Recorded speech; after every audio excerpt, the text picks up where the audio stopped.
Hi, everybody. Welcome to the Educators Going Global podcast. My name's Audrey Forgeron. My partner is David Carpenter. Hi, David. Hello, Audrey. It's so great to hear your warm and excited voice. Absolutely. I'm just so excited that we're together here sharing ideas and launching this new podcast about international education. So what specifically are you excited about, David? Tell us. All right. Well, I've done a couple other podcasts with a couple terrific guys, Jeff Udick and Mark Hofer, and I've kind of been hoping to get back into the podcast business. And then I received an email from a wonderful person who I worked with in Saudi Arabia who said, "Hey, I've got this great idea to start a podcast all about international education." And that person turned out to be you. So Woo-hoo! I'm excited. I'm excited about working with you. And I just feel there's a big need right now out there in the world of international education, and even for people who are not international educators, to learn more about it. And I think that's going to be a great mission for us. Speaking of mission, what do we see as the purpose of our show? Right. Well, so I'm excited too, I have to say, and it's going to be fun working with you. It already has been, we've been working together for quite a while now, and we're finally going to be putting the show out, which is exciting. We want to inform teachers who've never heard anything about international education, what the heck is it all about, and then give them some steps to kind of get going on the process if they so decide. We also, though, want to keep the veteran international teaching community kind of in the loop on new developments, things that are going on. We want to kind of give back to the community that feel we've really gained some amazing experiences from and had some great times. And we also want to make sure that we're giving you the full story, not just, all the, oh, it's wonderful, but also some cautionary tales and maybe some little red flags and warnings and things to look out for if you're thinking of embarking on this journey and or continuing it. So Exactly. How about you tell the listeners some of the specific things that we plan to talk about? So we have a wide range of topics from the micro to the macro. So going from small topics about how to transition from one location to another, all the way up to big topics that I'm really, really interested in. So much has happened in the last few years with the pandemic that I want to hear from some big thinkers about what's been happening to kind of the lay of the land in international education, from what's been happening in China to how that has affected recruiting around the world. I'm also seeing us going into other topics that are just very tangible, like finances, and looking at salary packages, the whole packages. And then we're also going to be looking at what our listeners want to know more about. So crowdsourcing is going to be a big part of what we're going to do. So folks, just get ready for a wide range of topics and then be ready to share some ideas with us on what you want us to cover. Kind of putting all that out there, what is our format going to look like for our episodes? All right, so we're starting with what we're calling the foundational series, and this is sort of the A to Z of what international schools are, what are some things you might want to consider if you're deciding to make this leap of faith and go international if you haven't been one before. And we also want to include, like David said, things like finance and packages. And we've also talked with some new teachers who have some great tips for people who are going overseas for the first time. So there's a whole, like David said, a whole gamut of things we're going to talk about. But our foundational series includes kind of the why would you go and how would you go about it. We really want to make sure that you realize that we don't see ourselves as experts in any of this stuff. We're kind of, so the foundational series is an overview based on David's and my experience. We've been teaching internationally for over 30 years. So we do have a lot of experience, but we don't know everything. And so we're also going to have interviews with what we consider experts in certain topic areas. For example, we have Andrew Hallam coming on who knows a ton about finance, and Stephen Bush, who's with Thai Tax, and they have a lot of information as well. So I'm very excited to share some of these episodes with you as we go along. And as David said, we really would like you to let us know if you know someone who you think is an expert in a certain field who could talk to us. For example, we have some female heads of school that we want to talk to about women leaders in education. We have some people who are consulting in how to put your resume together and how to look for an international teaching position. So we have, all kinds of experts already lined up. But we would love to hear more from you about who you'd like to hear from and what you'd like to learn about. We also have a website to support the podcast, and the website is organized by topic. We're going to have a blog on there that is also organized by topic. So we want you to think of that as a great resource, a place where you can go to kind of get started on this journey, and you can springboard out from there by listening to the podcast, reading the blog posts, and looking at our resource library.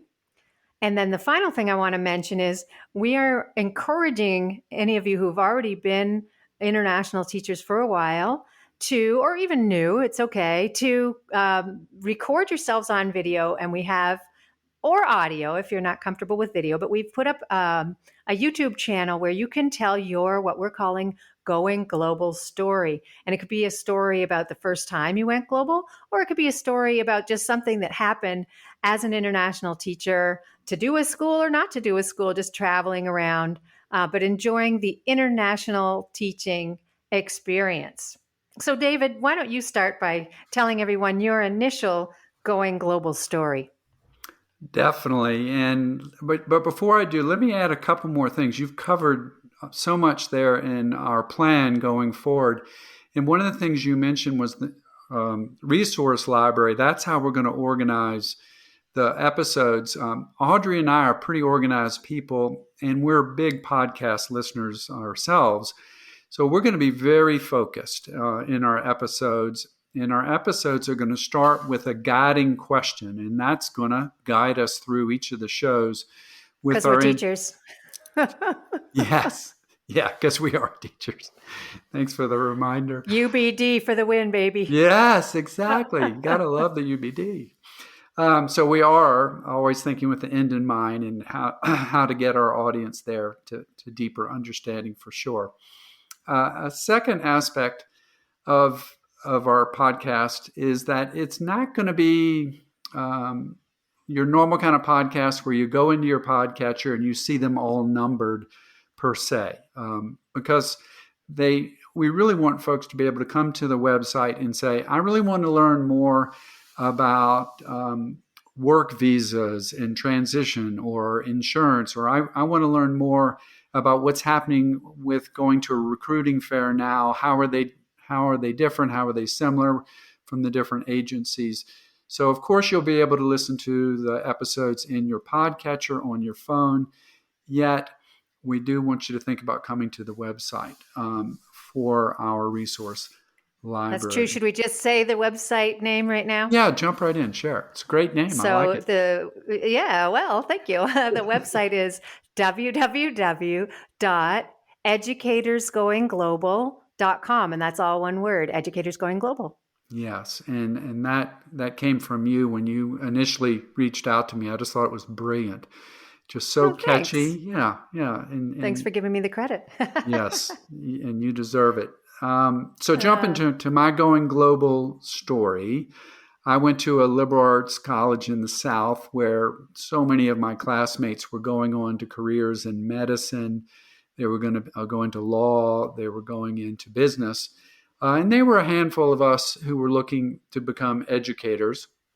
And so I was thinking about it, but I was going, I really want to see the world. I really have this itch that I want to scratch.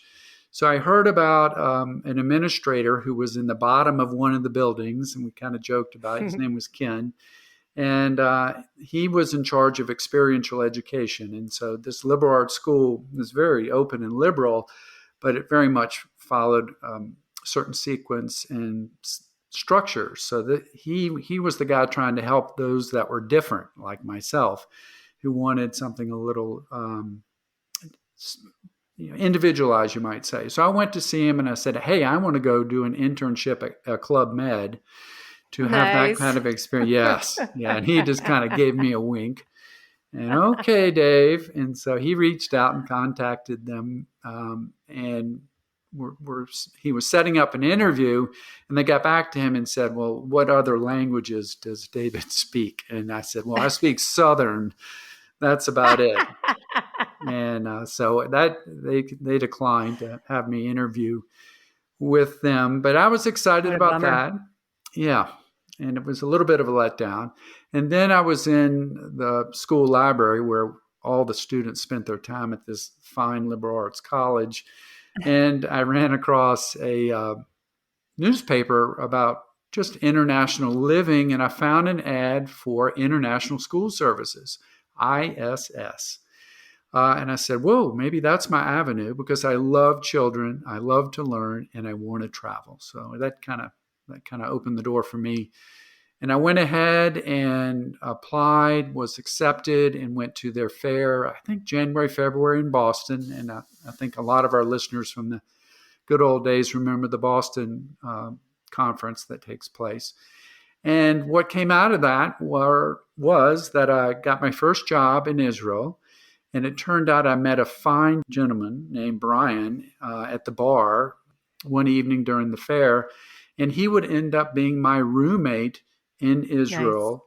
Yeah, and it turned out that was the year of the first Gulf War, so that was quite an experience, and I was just very fortunate to have him as my roommate. So that's my going global story about what got me going global in the first place. So, Audrey, how about you? Well, it's so interesting to me when I hear people say, they just happened to bump into the idea of teaching internationally. It wasn't on their radar at all because it was such a different experience for me. I went to school at a university called Queen's in Kingston, Ontario, Canada, and the placement officer for the education department was a guy named Alan Travers, great guy, and he had set up the first recruiting fair in Canada. And this was, more than 30 years ago. And he had gathered, I don't know, I want to say maybe 25 schools, mainly from South America and Africa. He also had Bermuda, which was very attractive to me, but not to happen. Mm. But I kind of was told about international teaching right from the beginning.